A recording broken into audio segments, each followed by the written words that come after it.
Your child asks, "Why are people crying? What's happening at this place called a funeral?" For parents, these moments can feel overwhelming. But if you handle them with calm and honesty, they can become powerful opportunities to teach about love, memory, and respect. Stay with us until the end, and you'll feel prepared to guide your child gently through one of life's hardest topics. Children are naturally curious. When something unusual happens, like seeing a group of people dressed in dark colors, speaking softly or crying, they immediately notice. They look up at their parents and ask, "Why is everyone sad? What is happening?" For them, the atmosphere of a funeral is strange and new. Unlike birthdays or school events, funerals do not come with balloons or laughter. Instead, there's quiet, soft music and expressions of sorrow. As a parent, this can feel intimidating. You might feel pressure to protect your child from sadness or to avoid the subject altogether. But the truth is, children sense when something important is happening. Avoiding the topic often makes it scarier for them, because their imagination can create explanations far more confusing or frightening than reality. The key is to approach their questions with honesty, but also with gentleness. A good way to begin is to connect the idea of a funeral to something familiar: gatherings. You might say, a funeral is a special time when people come together to say goodbye to someone who has died. It's also a moment to remember the good times they shared with that person. When your child hears that a funeral is about saying goodbye to someone who has died, the next question often comes quickly. But what does it mean to die? Where do they go? These questions are natural, and while they may feel heavy, they are also opportunities to teach truth with compassion. For very young children, abstract explanations can be confusing or even frightening. For example, saying they went to sleep forever can create fear of bedtime. Instead, it's best to be clear and concrete. You might explain, when someone dies, their body stops working. They can't breathe, eat, or talk anymore. But we can always remember them in our hearts. This explanation gives children a simple framework without adding unnecessary fear. Depending on your family's spiritual or cultural traditions, you can add more. In our family, we believe that after death, the person's spirit goes to a peaceful place. It's important to know that children will often repeat their questions, sometimes for weeks. Repetition is not defiance. It's their way of processing big ideas. Each time, answer calmly and consistently. Over time, the explanation will feel less overwhelming and more natural to them. For a child, unfamiliar settings can feel overwhelming. That's why preparing them for what they will see and hear at a funeral is one of the most caring things you can do.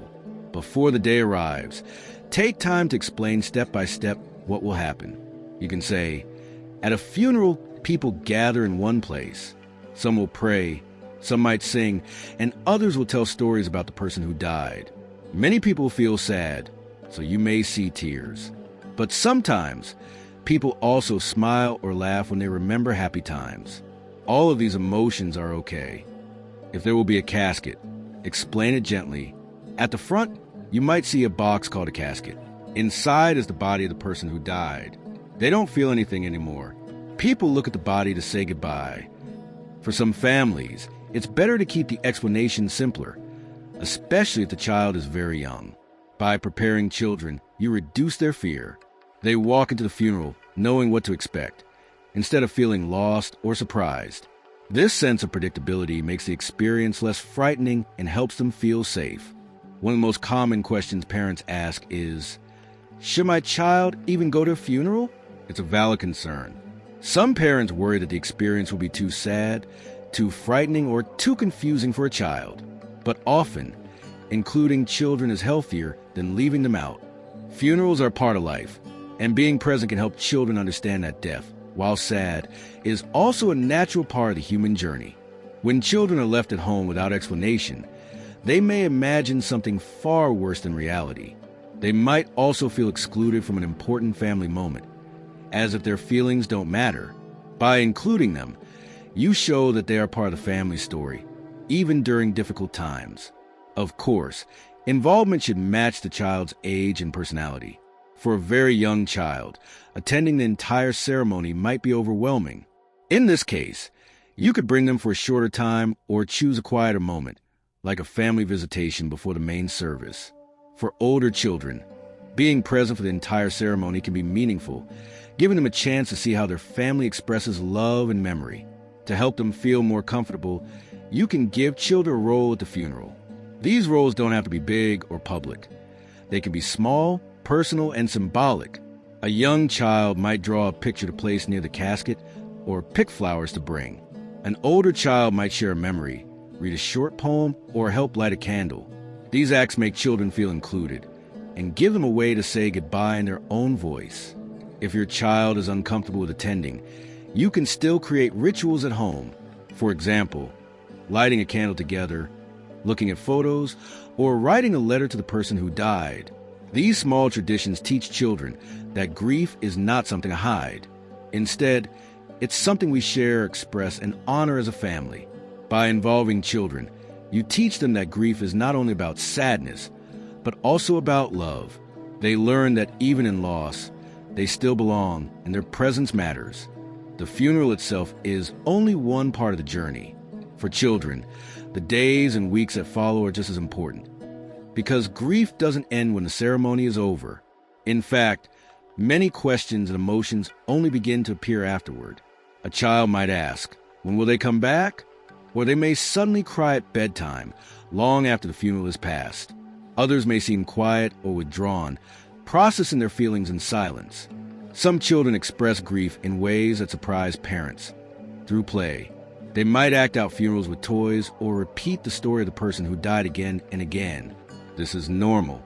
It's how children make sense of events too big to understand all at once. As a parent, your role is to keep the door open. Let your child know that feelings can come and go like waves. You can say, "It's okay to feel sad. I feel sad too. We can talk whenever you want." By showing your own emotions in healthy ways, letting them see you cry, for example, you teach that grief is not weakness, but love expressed. Creating rituals at home can also help children continue to process. These don't need to be complicated. You might look through photo albums together, cook a favorite meal of the person who died, or plant a tree in their memory.